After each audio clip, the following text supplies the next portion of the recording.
When we talk about G.I. Joe, we all know the names that come to mind, whether it's the leader Duke or the mysterious Ninja Snake Eyes. But today we're going in a whole different direction. We're exploring an underrated character without whom the operation would probably fall apart. She's the brains carrying along these big guys and far from just a token of representation.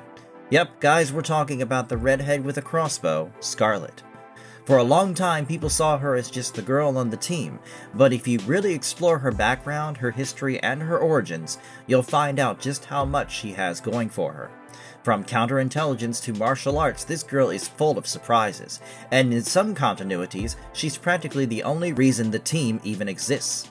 So let's get straight into all of her origins throughout every comic, animated series, cartoon, and live-action appearance, because after this video, you'll pretty much know everything there is to know about Scarlett. The File Card Origin, Atlanta's deadliest prodigy. Now, to really understand where Scarlett came from, we have to go back to the very beginning, all the way back to 1982, when Hasbro launched the G.I. Joe, a Real American Hero toy line, where every action figure came with a file card that gave us a little taste of their origins and biographies.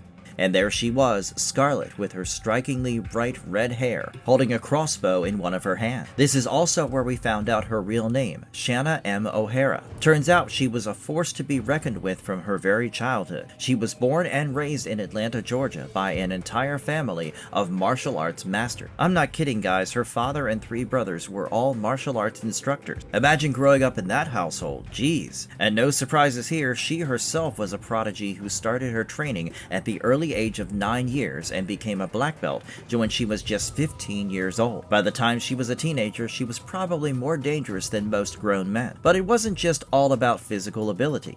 She was also a specialist in intelligence and counterintelligence. This girl could infiltrate the most secret underground networks without anyone even blinking an eye. She graduated from advanced infantry training and then went through ranger school and covert ops. Yep, she is way too qualified at this point. And imagine how badass it is, especially in the 80s, for a woman to have done all this. It only makes sense that she was the first lady of G.I. Joe. She deserves nothing less, and she also had a wicked sense of humor. The original Marvel Comics origin, the first female Joe in the War Room. Now with all that info, we move on to the OG origins of Scarlett, penned down by none other than Larry Hama in the Marvel Comics. And the best part is that she makes her debut from the very first issue of G.I. Joe, a Real American Hero. She's a part of the team from the very beginning as they're mobilized to rescue Dr. Burkhart, who's a nuclear physicist behind a doomsday project that could literally destroy all life on Earth. But she's now been kidnapped and taken to an island in the Caribbean by a Cobra, who obviously want to use her talents and expertise for all the wrong reasons. And the Joes are planning to infiltrate in pairs of 2. She is right there working with other heavy hitters like Stalker, Snake Eyes, and Hawk. And from this very mission, we see the bond between Scarlett and Snake Eyes, who are paired up for the mission to knock out the generator in the fort. It also shows that she understands Snake Eyes' signals and is able to communicate with him. Hell, she can even tell what he thinks most of the time. And together they manage to get straight to Dr. Burkhart and come face to face with Cobra Commander himself. Since he has Dr. Burkhart at the edge of his weapon, Scarlett and Snake Eyes naturally put down there. But wait! As the commander is about to shoot, Burkhart throws herself in front of him, and we finally see Scarlett wielding her throwing stars and hit the commander right on his wrists. Fortunately, Burkhart is rescued alive and well, and their mission is a success. Eventually, across issues number 10, number 21, and especially number 27, we start getting the deeper Scarlett and Snake Eyes mythology. Issue number 2 uses Dr. Venom's brainwave scanner to dig into Snake Eyes' mind. Issue number 21 gives us one of the most iconic silent action chapters in the franchise. But issue number 27 is the big one for the helicopter crash that explains why Snake Eyes' face was scarred and why his vocal cords were damaged. In issue number 27, we find out about the first time Scarlett met Snake Eyes. She was running the G.I. Joe candidates through a hand-to-hand combat refresher, and of course most of them weren't taking her seriously because they thought she was just some little girl. Of course they didn't know what we know, and she showed it to them by beating their asses. She took care of Steeler with ease, and to prove it wasn't just a fluke, decided to also take on Snake Eyes.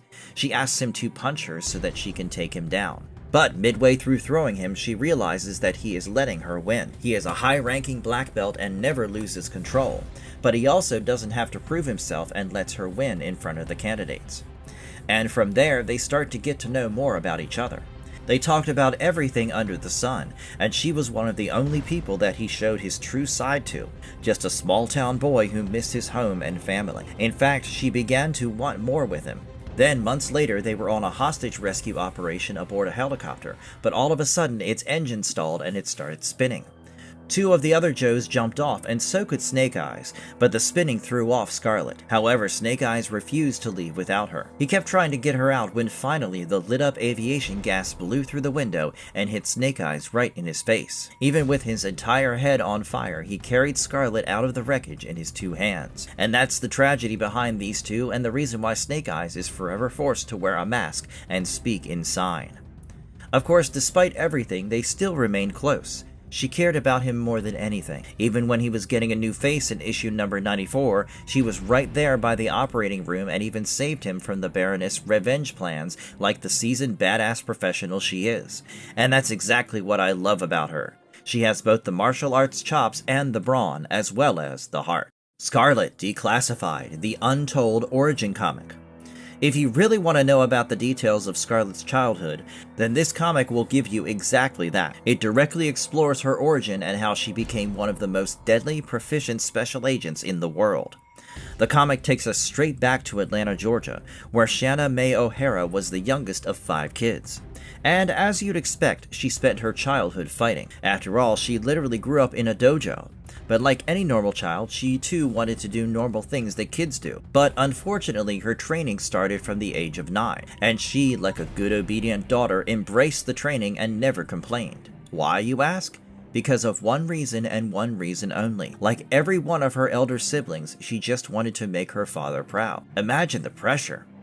And turns out her father also struggled through his childhood as he was bullied by the other bigger kids. That was until he found martial arts and became a confident, self-assured fighter. And as any other parent, he successfully projected his past and his experiences onto his children and trained them in martial arts so that they wouldn't have to go through the hardships he did. But I guess he took it a little too far. The kids often even resented him, despite knowing that he only did all that for their own good. Fortunately, she was always a special one. Her father saw a lot of himself in her. They were both very stubborn and willful, and he was extremely, extremely proud of her. In fact, martial arts was kind of like their bonding time, you know? And her family attended all her martial arts tournaments and cheered her on. She was obviously way too good and won, like, a lot. But as any kid who's that good, she too became overconfident and cocky, much to the dislike of her father. She thought she knew everything there was and wanted to do usual teenager stuff like boys, movies, driving, and whatnot. But hey, her dad was always there to humble her. All it took was one matchup and she would be on the floor before you know it. Of course, there was no convincing her. I mean, come on, she's a strong-willed punk teenager. Unfortunately, her father got caught in a brutal car crash and ended up in a wheelchair. The accident changed things. She couldn't forgive her father for accepting what happened to him, and so she made a whole 180-degree change in her life and ended up in college on the academic path her mother wanted for her. I guess she wanted to run away from her father. Fortunately, this was one of her only normal experiences in life. Her competitive and fighting nature spilled over here too, as she hit the books unlike ever before, taking the hardest classes of pre-law. And duh, she graduated top of her class. Everyone was proud of her, sure, but her father could still see that she had learnt nothing yet. Eventually, she went to law school, passed the bar, and became a lawyer. But naturally, she still didn't find the sense of control she was looking for. So she ran away once again, and this time ended up in the army, looking for structure, discipline, and control. And as expected, she was again always the best, always on top. This is also where she ended up getting her code name Scarlett, because of Gone with the Wind. And then came the mission that changed everything. It was supposed to be a simple gathering mission. All they had to do was collect intel from what was to be friendly territory. But she and her 8-man team found themselves under heavy fire. Her teammates went down, some even wounded. However, she was under orders to stay in cover. And that's when she had the choice of her life. She could either depend on logic and discipline and obey her commands, or she could go with her gut, let go of control, and go rescue her 2 wounded teammates. And this is the moment where she finally realized what her father had been trying to teach her all along. So in the midst of all that fire, she ran to rescue her teammates, and this incident put her on the map. General Flagg was hell-bent on recruiting her for a special counter-terrorist group Delta. We all know what that means, don't we? And soon she was at Quantico becoming an FBI agent with some insane training, including Marine Sniper School, British Special Air Service, and whatnot. This is also when she adopted the crossbow as her weapon of choice. Then came another mission, to track down a freight full of advanced weapons, where it came from and who the hell was making them. The mission wasn't easy. They had to go undercover for months building connections and networks, and eventually she ended up in Ireland, but things went wrong and she got captured and tied up. She did manage to take her captors down and escape, but only to come face to face with none other than the legendary Destro. But she didn't go down without a fight. She struck a crossbow bolt containing a smoke screen and lunged at the lair. She even took a punch straight to the face. But Destro was ahead of her. He blew up the entire operation. Quite literally. Now you might think that she failed the mission. Well, not really. She went up against Destro and managed to hold her own and gathered so much intel. That's impressive as hell. And that was that. She finally got the official invite into the G.I. Joe, and her answer was obviously a resounding yes. G.I. Joe Declassified, the formation of the team. Now that we've covered Scarlett Declassified, it's the perfect time to dive into G.I. Joe Declassified. So this miniseries takes place right before issue number 1 of the original comic and shows the very first missions of the Joe team. We see Scarlett meeting all the other original Joes for the first time with guys like Stalker, Rock and Roll, and Flash. And here too we see her paired up with Snake Eye. Of course, as you would expect with a team full of people who were the best in their respective fields, naturally there are a bunch of egos clashing, and it isn't all that easy or smooth sailing at the beginning. Scarlett is also often undermined here, and she and Snake Eyes are even asked to go get coffee. Yep, imagine the audacity. But the reason this comic miniseries is important is that it shows you Scarlett isn't just a part of the team. Instead, she's part of the machinery that defines what the G.I. Joe unit becomes. She's out there strategizing with Hawk, and boy is she always thinking 2 or 3 steps ahead of everyone else. And that's really important for her backstory. She was an integral part of the very foundation and formation of the G.I. Joe, not just some afterthought who was added later on. Nope, she was in it from the very beginning. Devil's Due era. Scarlett becomes a commander, not just a specialist. All the way back in the 2000s, Devil's Due Publishing took over the G.I. Joe license and pretty much retconned it with a huge time jump. Important note for continuity pursuits, Devil's Due continued from the Marvel era at the time, but later IDW's Larry Hama continuation replaced it as the main continuation from the original Marvel run. The team had been disbanded for years and they went back to their normal lives, however normal they could be. But then the team is finally reinstated, and this time we see Scarlett in a whole new light. She is back as a commander, an authority figure, and the leader of the Green Shirts. In the first few issues, we see her training the Green Shirts, the new recruits. Basically, Scarlett, along with Flint and Roadblock, is responsible for turning these unnamed recruits into elite Joe operators who add to their team numbers. Oh, and she even starts taking command of major field operations and missions just like Duke and Stalker. Hell yes! I swear she was just overlooked all this while. She has brains, strategy, and the combat ability to back it all up. And that's not all. Another very exciting and well-deserved thing happens in this era. The Scarlett and Snake Eyes romance. Yep, our favorite ninja finally has something nice going for him. They were indeed engaged to be married in the comic series. Of course, the journey was full of obstacles, and I can't even count how many times they broke it off and again got engaged. The first time they pressed pause on their wedding was when Snake Eyes went on a secret mission to train his apprentice, Ophelia, which then resulted in the girl's death. But what upset Scarlett was that he kept the mission a secret from her. After all those years of friendship and trust, I can imagine how this feels like a betrayal to her. And then it was just professional briefing meetings and nothing more, until they came face to face with the danger posed by Destro. He had captured the two of them and injected them with nanites. Of course, the Joes came to their rescue, but this also led Snake Eyes to realize that he had no time to waste, and he proposed to Scarlett once again. And as we already know, these two would genuinely give their lives for each other. When Scarlett was captured and kept in Destro's submarine, Snake Eyes literally died rescuing her. Even his body was stolen by the Red Ninjas. But Scarlett, fueled by her fierce grief, left almost no stone unturned in getting him back. She would never give up on her man, not even in the face of death. Thank God he was resurrected and came back, phew. But most importantly, we see her leadership and strategic skills during the World War III arc in America's Elite, where she's a tactical leader who's coordinating strikes against Cobra. In fact, she personally leads the mission to capture the mercenary Firefly in Japan. This era took the skeleton of her character and turned her into the commander she always deserved to be. You were saying?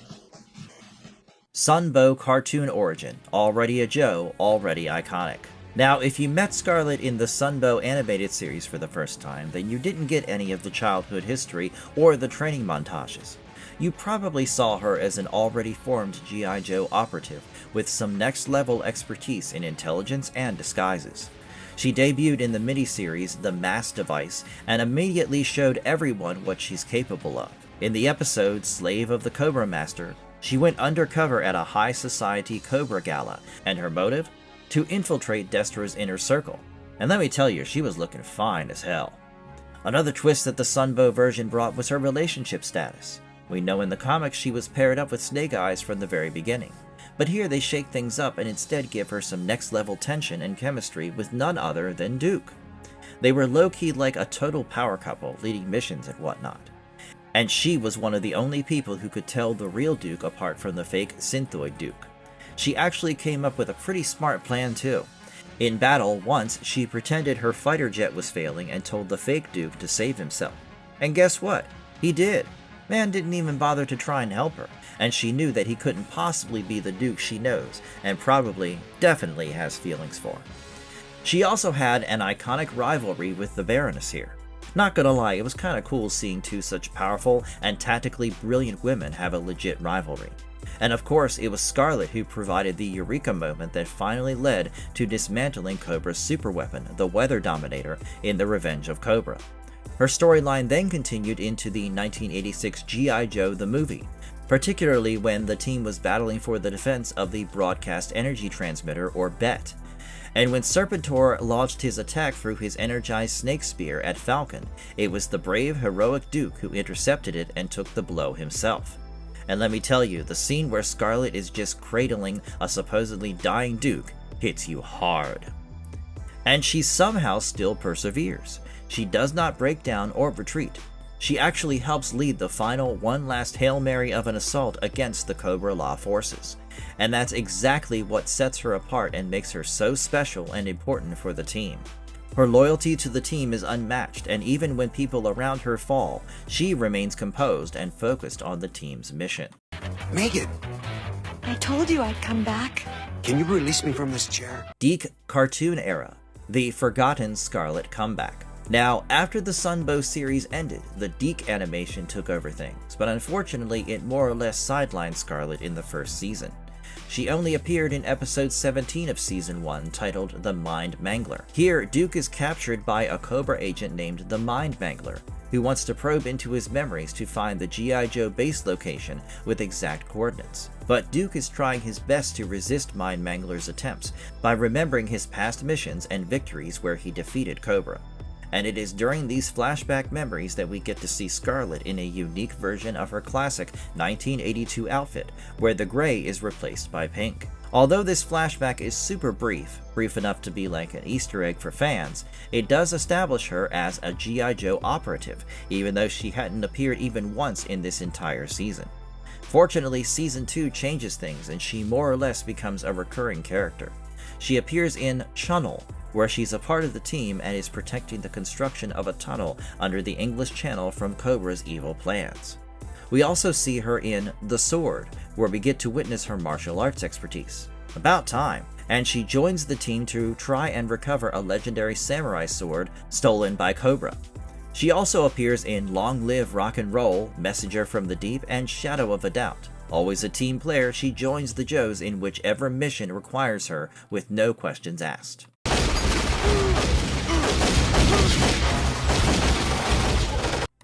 Direct-to-video era, Spy Troops and Valor vs. Venom kept Scarlett in the field.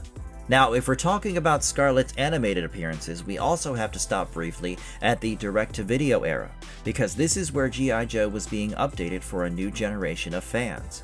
In G.I. Joe Spy Troops, Scarlett is still very much in the field, still operating as one of the team's major senior presences, and still showing why she is more than just another Joe on the roster. This era does not give her a huge new childhood origin or a full reinvention, but it keeps her important. And for a video that promises every animated version, that matters. In Spy Troops, she is part of the modernized Joe team dealing with Cobra's new schemes, and she even ends up captured by Zartan before the Joes push back against Cobra's plans. Then in Valor vs. Venom, Scarlett continues as part of the early 2000s animated continuity, fighting inside a franchise that is leaning harder into high-tech weapons, monster-style Cobra experiments, and modernized designs. Again, this is not the deepest Scarlett origin, but it is still a version fans will expect us to mention. Scarlett! Hang on, Duke! Here we go! Sigma 6, Scarlett rebuilt for the high-tech anime era. Then came G.I. Joe Sigma 6, which basically took the entire franchise into a more stylized, high-tech, anime-inspired direction. And Scarlett fits right into that world. The version is not built around a massive personal origin reveal either, but she is still very clearly the same core idea: elite, smart, athletic, tactical, and dangerous. The difference is the packaging. Everything is sleeker, more futuristic, and more cartoon action heavy. In Sigma 6, Scarlett becomes part of a younger audience, high-energy reimagining of G.I. Joe, where the team fights Cobra with advanced tech, bigger action, and a more exaggerated visual style. So while this version may not have the emotional depth of Marvel, Declassified, Renegades, or Skybound, it still matters because it shows how flexible Scarlett is as a character. Whether she is in a grounded military comic, a Saturday morning cartoon, or a futuristic anime-style action show, the basic Scarlett formula still works.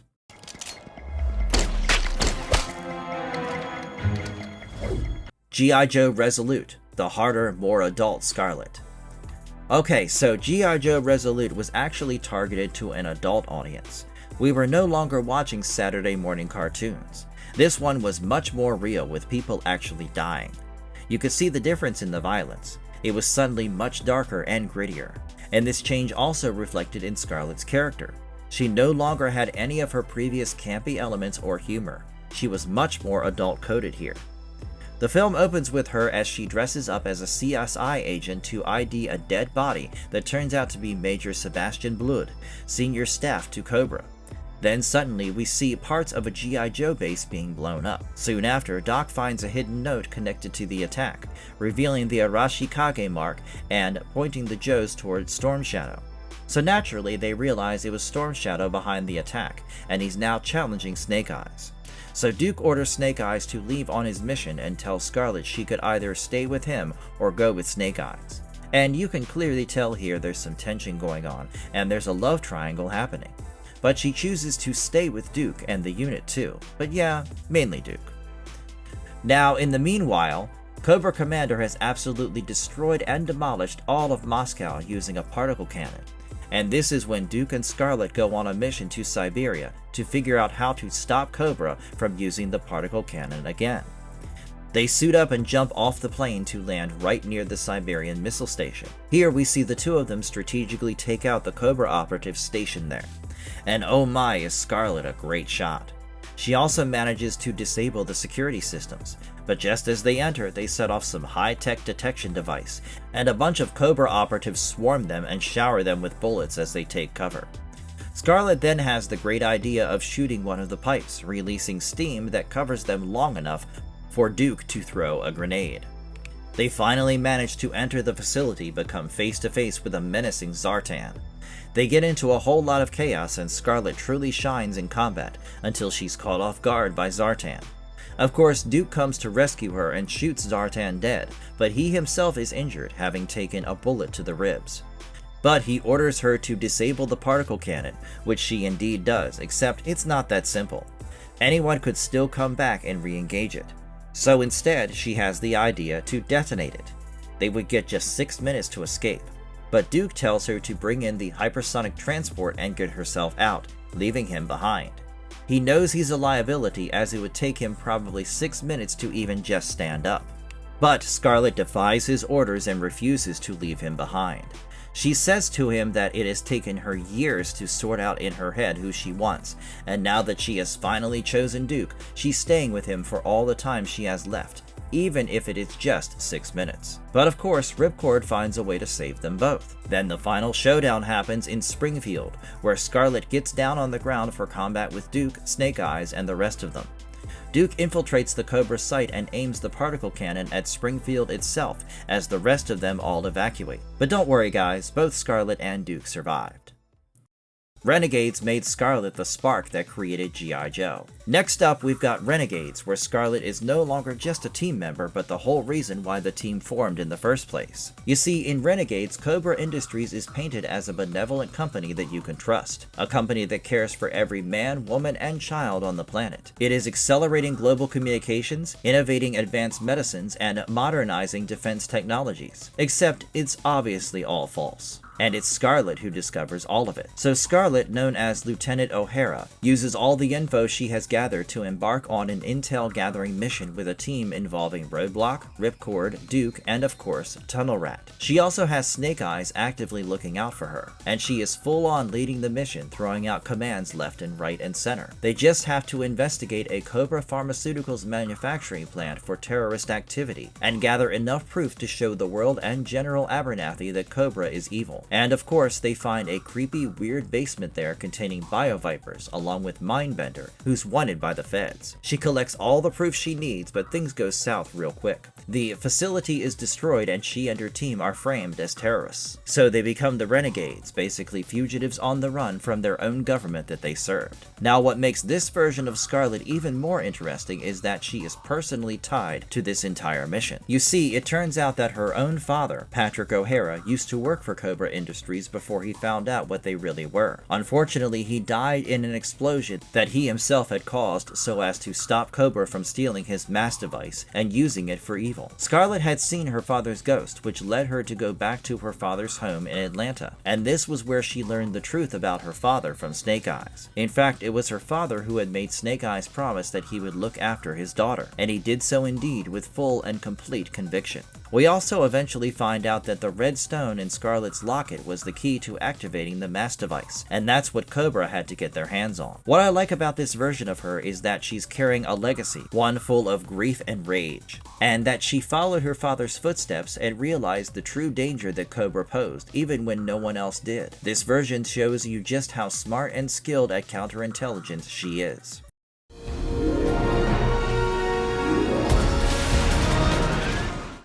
Scarlett's story in the live-action movies. In the 2009 film G.I. Joe: The Rise of Cobra, Scarlett was played by Rachel Nichols. Here too, Shanna O'Hara was depicted as a prodigy, but slightly different. In the film, she was some sort of child genius as she graduated from college at the age of 12. She carried the rank of an E5 sergeant and was the team's intelligence specialist. Much like the comics, this Scarlett too wielded a high-tech laser-guided compound crossbow, echoing her classic crossbow identity. But the film did depart from the comics in one regard, and this was a controversial one. In the comics, of course, she had her iconic romance with Snake Eyes. Then we see that switch up to Duke, but the film takes a completely different turn and gives her a romantic subplot with Ripcord. Jesus Christ, let the girl live, man. What is this, setting her up with a different Joe in every continuity? And if you want my opinion, it did feel a little forced. Initially, when he made his advances, she turned him down and took a pretty extreme stance on how attractions are just emotions that aren't based in science and therefore don't exist. And suddenly, by the end of the film, she not only kisses Ripcord, but also confesses her feelings towards him.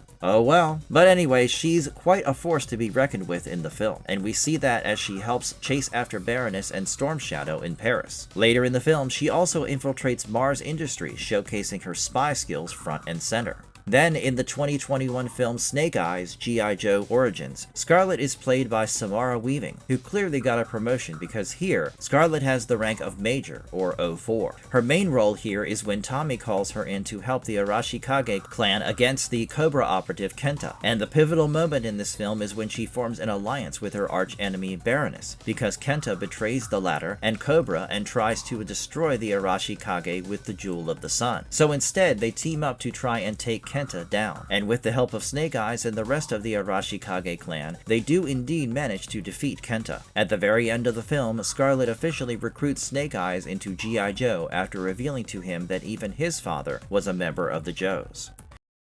G.I. Joe vs. Transformers, Scarlett's alternate Mecha War continuity. In the Devil's Due Publishing G.I. Joe vs. the Transformers series, Scarlett and the rest of the G.I. Joes are recruited specifically to combat Cobra's new threat. You see, in this alternate timeline, the G.I. Joe is formed as a direct response to Cobra finding the crashed remains of the Ark on Earth, and Cobra wastes no time gathering the metal bodies of the Transformers and raising a robotic army. And in this context, Scarlett is one of the first members recruited, as she has to become an expert in alien espionage and figure out how the hell they will fight literal skyscraper-sized war machines. Imagine that. But she clearly does a good job of it because it is Scarlett who realizes that the Transformers are sentient beings. She also helps the Joes get back the giant metal gods that Cobra had repurposed into a robotic army. But my favorite bit was when she developed an alliance with the Autobots, particularly Bumblebee and Wheeljack. She realizes that they can only win this battle if they too incorporate Cybertronian tech into their own arsenal. And that's how they formed their own power suits. She even operates a giant mecha robot herself alongside Snake Eyes, which was honestly insane. Then in the third volume, things shift from Earth to Cybertron, and Scarlett continues to be in a leadership position to try and stop a Cybertronian enhanced Serpentor. We also see her have a relationship with Snake Eyes here. Thank God we're back to the OG couple.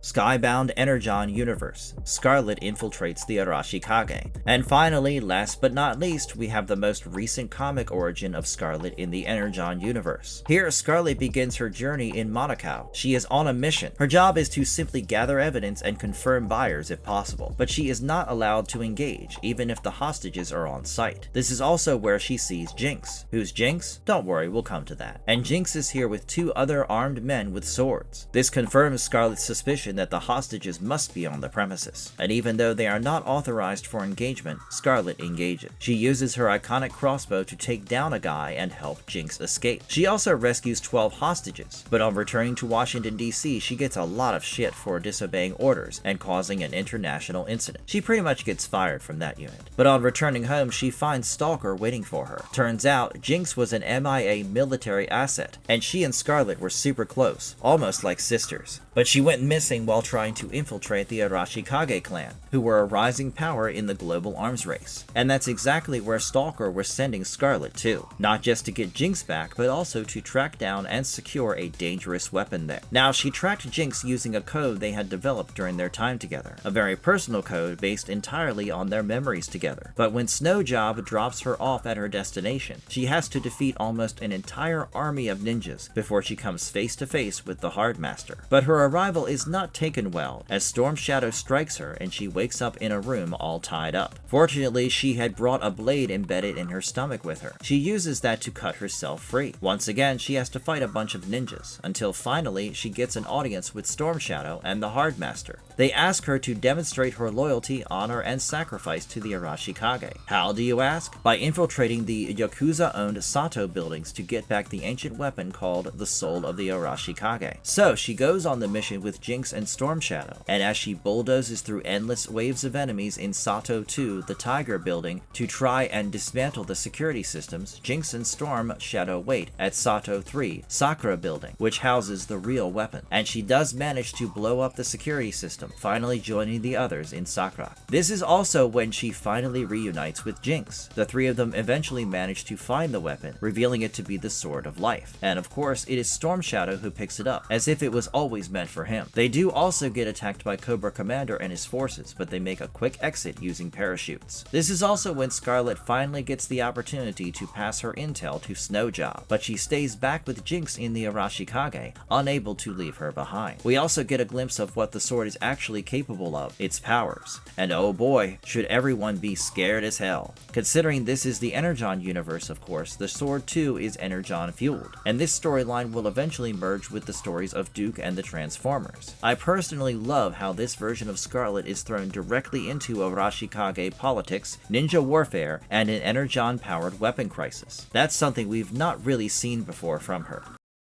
And that's all the origins of this formidable G.I. Joe operative. After all these continuities, there is one thing we can say with certainty. G.I. Joe wouldn't be the same without her. She isn't just the female member. She is like the cog that keeps everything running, a crucial part of almost every mission. Her intelligence and counterintelligence expertise probably exceeds everyone else's on the team, and that's really something. But guys, which version is your favorite? Let us know in the comments down below. And as always, don't forget to smash the like button and subscribe to the channel for more such G.I. Joe content. Yo Joe! We'll see you guys soon.